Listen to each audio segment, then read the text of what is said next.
আপনার পুরুষাঙ্গকে হেফাজত করুন। পুরুষাঙ্গ আপনার, এটা আল্লাহর মহান দান, সবথেকে বড় প্রাপ্তি মানুষের জন্যে। এটাকে যত্রতত্র ব্যবহার করার চেষ্টা করবেন না। মেয়েদের সাথে প্রেম করবেন, কিন্তু বিছানায় যাবেন না। কেন যাবেন না? কারণ ইদানিং যে নিউজগুলো দেখতেছি, অনেক মহিলারা পুরুষের পুরুষাঙ্গ কেটে নিচ্ছেন। এভাবে যদি মহিলারা পুরুষাঙ্গ কেটে নিতে থাকেন, তাহলে আগামীতে অনেক পুরুষ তার পুরুষাঙ্গ হারাবে। আর একটা পুরুষ যদি তার পুরুষাঙ্গ না থাকে, তাহলে তার মতো দুর্ভাগ্য জীবনে আর কিছুই নেই।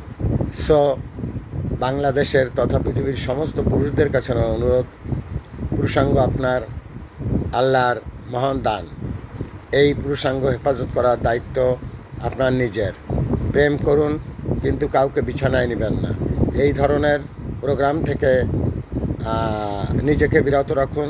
প্রয়োজন হলে শরিয়াত অনুসারে বিয়ে করে স্ত্রীর সাথে মেলামেশা করুন, কিন্তু এইভাবে নিজের পুরুষাঙ্গ হারাবেন না।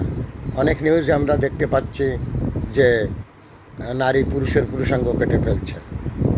এই ধরনের সিচুয়েশন যাতে না হয়, যেহেতু পুরুষাঙ্গ আপনার, হেফাজত করার দায়িত্ব আপনারই। পুরুষাঙ্গ যেদিন আপনার থাকবে না, সেই দুর্ভাগ্য আপনাকেই বয়ে বেড়াতে হবে। তাই আমি জনস্বার্থে এটা পোস্ট করলাম। Mohammad Fakhrul Alam master, viral sir, বিনা বেতনের পারিবারিক পাঠশালার শিক্ষক। Mobile contact no 01935204804। এটা আমার বিকাশের নাম্বার। আমি একটি বিনা বেতনের পারিবারিক পাঠশালার শিক্ষক। Thanks a lot, viral sir.